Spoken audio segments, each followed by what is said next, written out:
I never thought a single envelope could turn my entire family upside down. Last week, my dad stormed into my room, his voice sharper than I'd ever heard.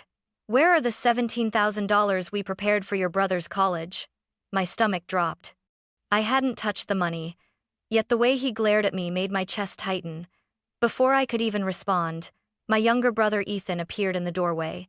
His eyes were red, his hands trembling. He thought I'd be the one to cry, the one to break down under the weight of Dad's accusation. But instead, I smiled, because deep down, I already knew the truth. Ethan had taken the money from my desk drawer, spent it recklessly, and now the secret was about to explode. What he didn't expect was that I wouldn't cover for him this time. My name is Hannah Miller. I'm 24 years old, and despite having a stable job as a junior claims analyst at an insurance company, I still live at home with my parents.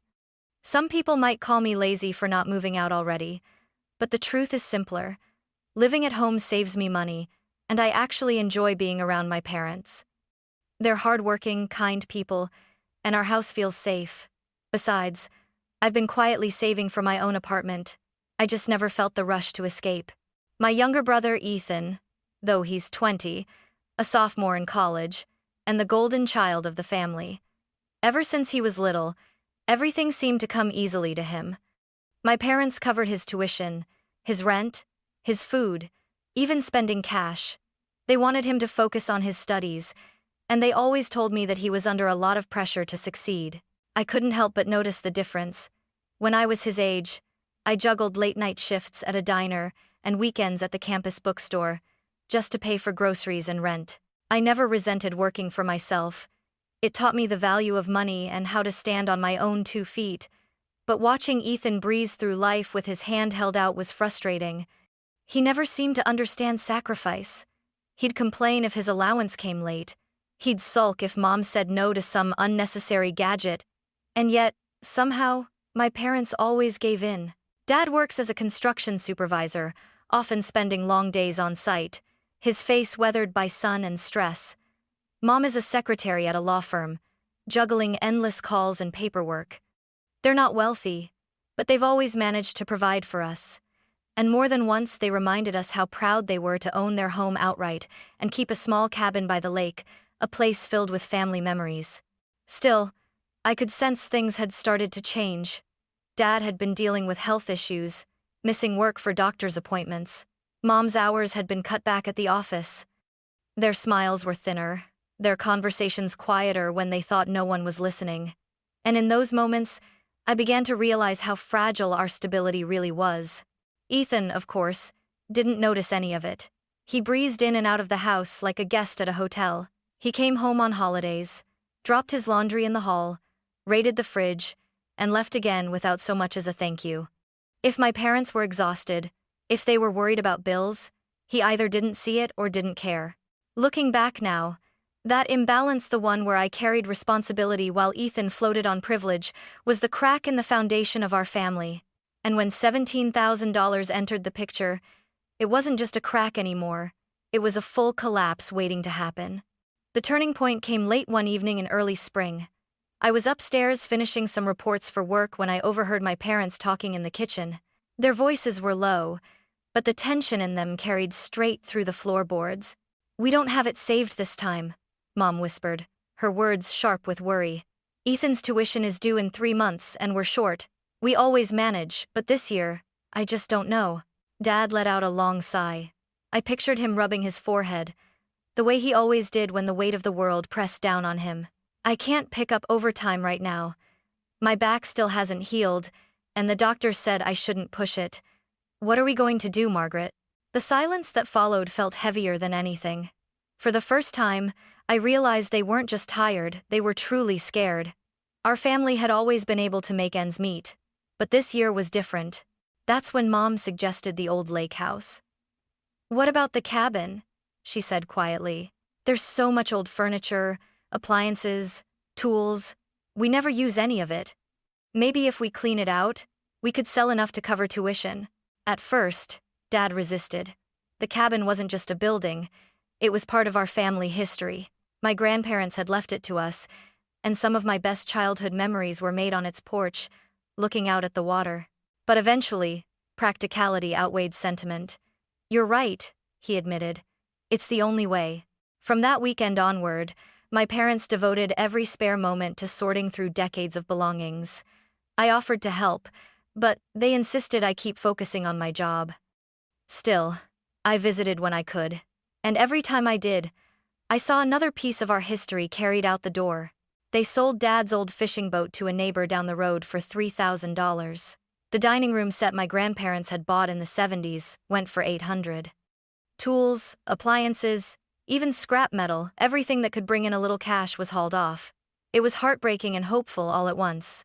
Week after week, the pile of cash grew. By the end of 2 months, they had counted every bill carefully and stacked them in a thick envelope. The total was exactly $17,000, enough for Ethan's next year of college. I remember the night they came home from the cabin for the last time. Their hands were blistered, their clothes smelled of dust and sweat, but there was relief in their eyes. Mom placed the envelope on the table and smoothed her palms over it as if it were something sacred. "It's done," she said softly. "He'll be taken care of." Neither of them noticed the flicker of guilt that crossed my face, because deep down, I knew Ethan didn't see the sacrifices they'd just made, and I wasn't sure he ever would.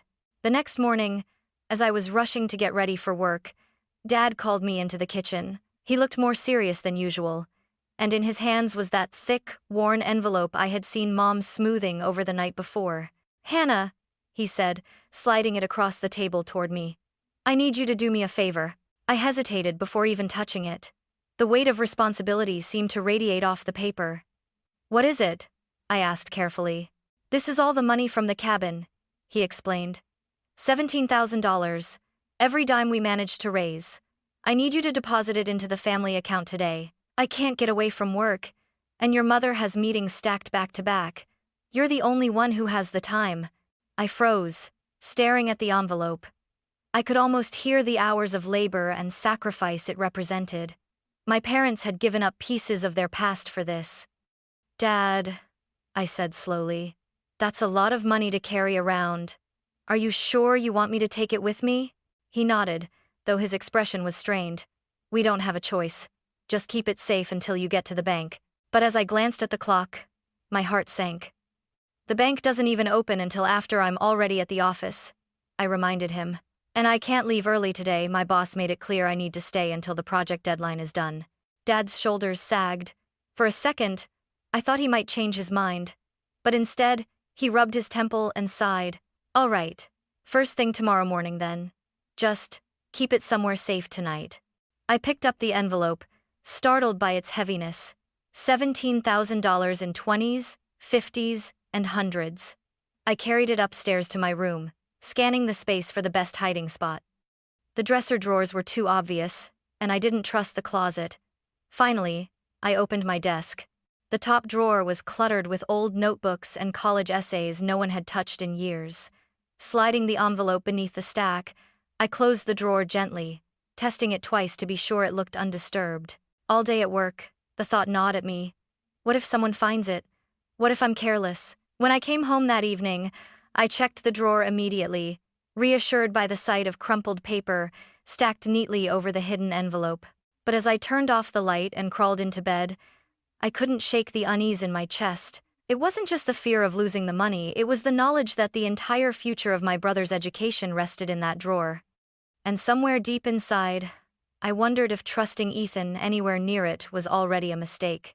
When I pushed open the front door the next evening, something felt immediately wrong. The house was too loud, music thumping faintly from upstairs, laughter echoing down the hallway. Dropping my work bag by the door, I stepped into the living room and froze. There was Ethan, my 20-year-old brother, sprawled across the couch like a king on his throne. He wore a brand new leather jacket, shiny sneakers I'd never seen before, and a watch that glittered under the lamp.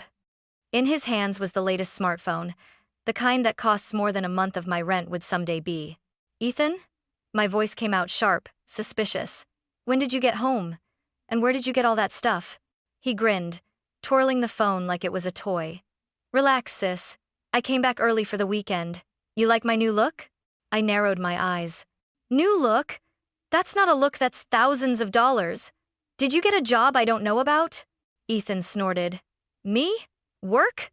Come on, Hannah. I'm not crazy enough to waste my time flipping burgers like you did back in college. He leaned back smugly. My stomach dropped. Then, how did you pay for it? He tapped his temple with a cocky smile. Let's just say I stumbled across a little treasure chest. Guess I got lucky. The blood drained from my face. Without another word, I bolted upstairs, my heart pounding so hard I could barely breathe. I yanked open my desk drawer, shoving aside notebooks and papers. Empty. The envelope, every single bill was gone. No, no, no. My hands shook as I rifled through the drawer again, desperately hoping it had just slid to the back. But there was nothing, just scraps of paper where $17,000 had been. Racing back downstairs, I stormed into the living room. Ethan was admiring himself in the mirror, snapping selfies. You took it, I accused, my voice trembling with fury. He turned, eyebrows raised. Took what? The money. $17,000 that Mom and Dad spent months scraping together. Where is it, Ethan? For a flicker of a second, something in his eyes betrayed him. Fear, guilt. But then he smirked. Oh, that? You mean the envelope lying in your desk? You really thought leaving that much cash lying around was a good idea? I clenched my fists. It wasn't mine to touch. That money was for your tuition. How could you? Before I could finish, his phone buzzed. He answered with a tone I'd never heard before. Soft, almost syrupy. Yeah, babe. I sent the 17 like I promised. I know you needed it for the debt. Don't worry, I've got you. My mouth fell open. You gave it away? I shouted, grabbing the phone from his hand. $17,000 you sent it to your girlfriend? He snatched for the phone, but I held it tight. She needed it. He barked defensively. Besides, money is family money, right? And I'm family. Why should it sit in a drawer when someone I love needed it more? I stared at him in disbelief.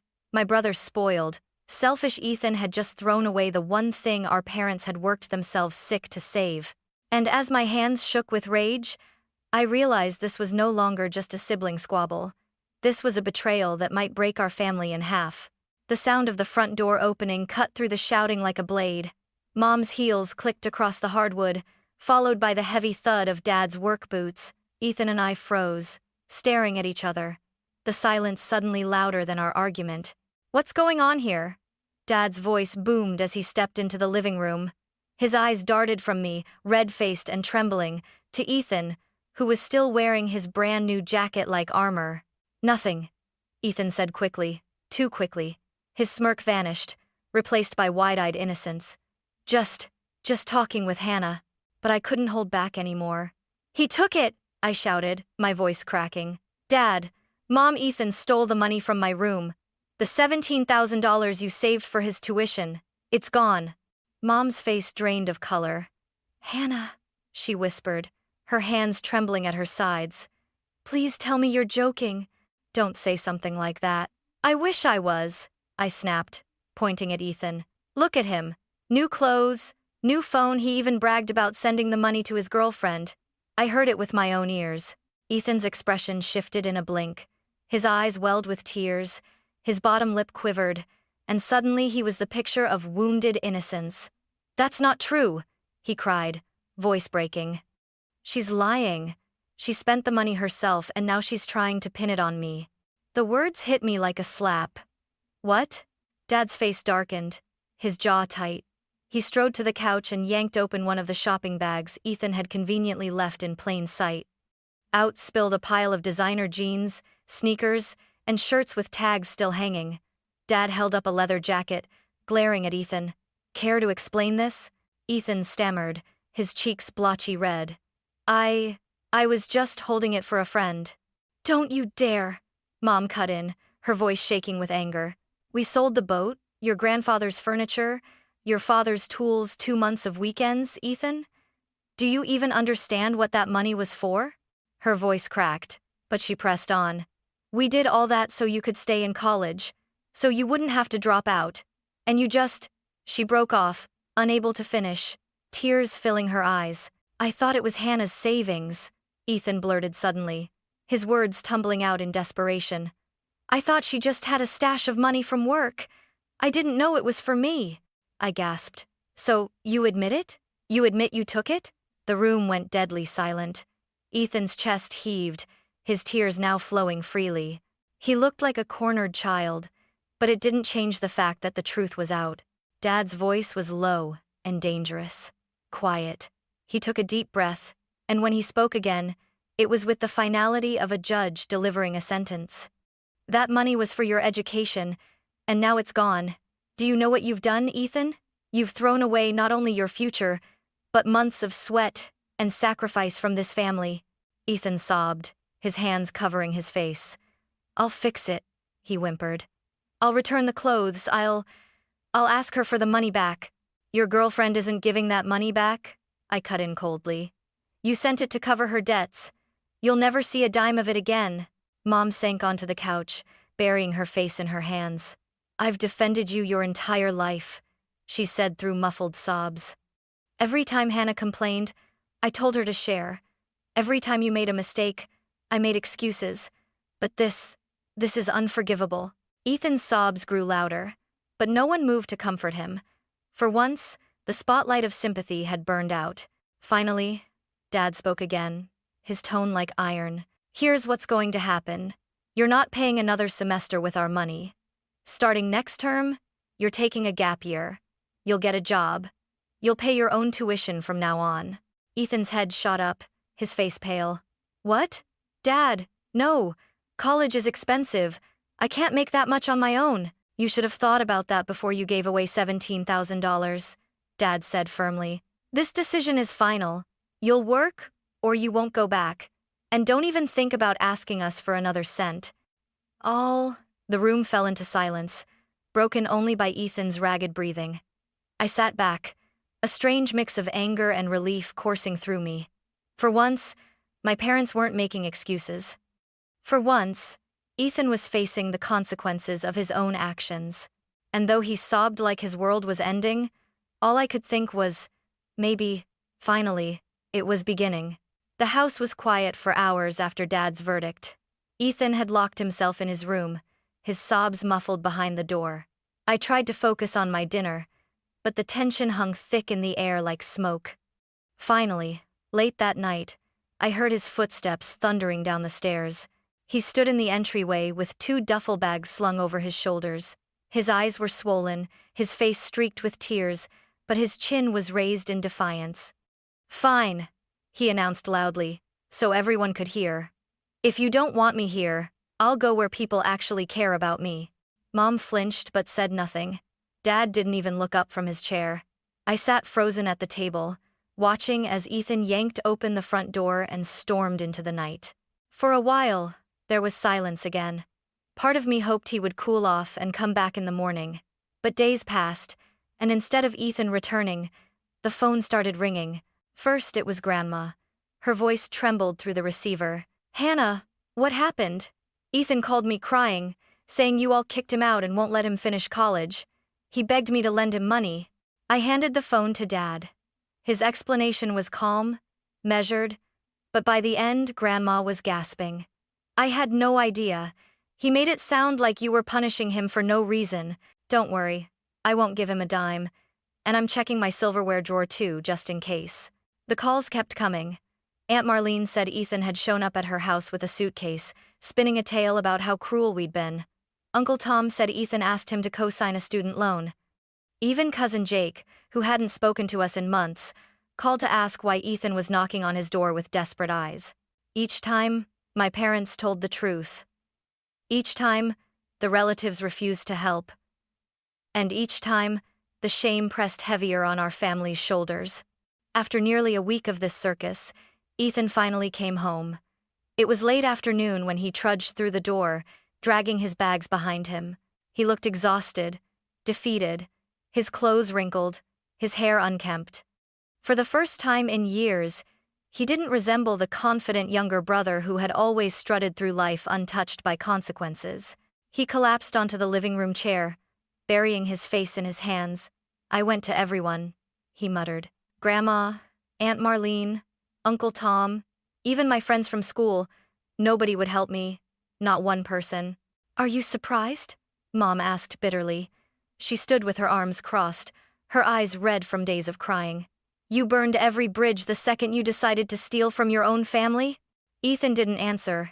He just sat there, shoulders slumped, staring at the floor. Finally, Dad spoke, his voice steady but not unkind. You can stay here, but things are going to be different.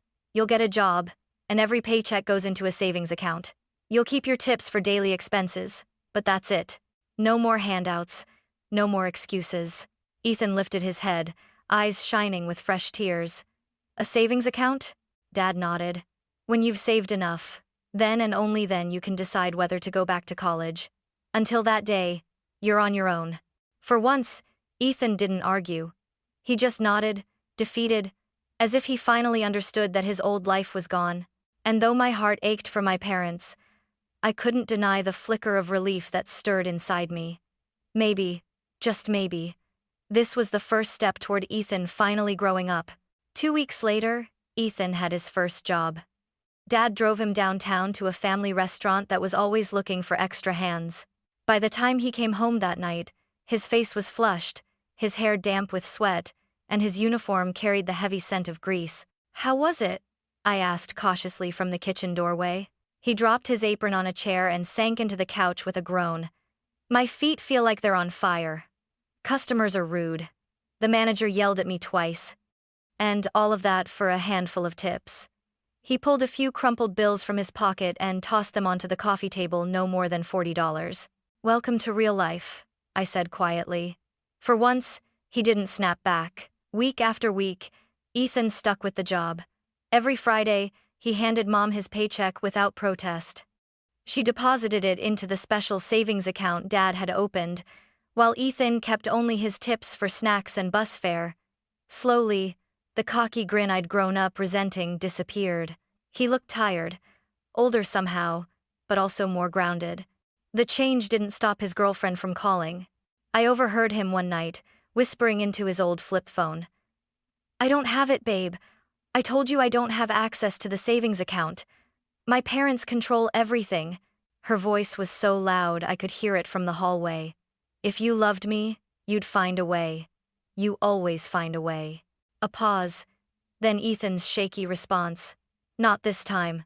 I can't. Within a week, she was gone. No dramatic breakup, no tears, just silence. Her number stopped appearing on his screen. The boy who once bragged about spoiling her with money was suddenly irrelevant when he couldn't buy her dinner or pay off her debts. I expected Ethan to spiral, to lash out in anger. Instead, he grew quieter. He worked longer shifts, came home with blistered hands and aching feet, and started talking less about what he deserved and more about how much things cost. On his 21st birthday, I slipped $500 into a card and placed it in front of him at dinner. He opened it, stared at the cash for a long moment, and then surprised me by pushing it across the table to Dad. Can you deposit this in my account too? I want to save every penny I can. For the first time in years, I saw something genuine in his eyes, not arrogance, not entitlement, but humility. In that moment, I realized my brother wasn't just working for money anymore. He was working for redemption. By midsummer, our family cabin by the lake looked completely different. The dust and cobwebs had been cleared, the walls repainted, and new furniture filled the empty rooms. It no longer felt like a storage space for the past, but like a place ready for new memories. One evening, we sat together on the porch, the four of us, for the first time in months, watching the sun sink into the horizon. The air smelled of pine and fresh water, and for a moment, it felt as if the world had slowed down. Ethan sat beside me, dressed in plain jeans and a simple t-shirt.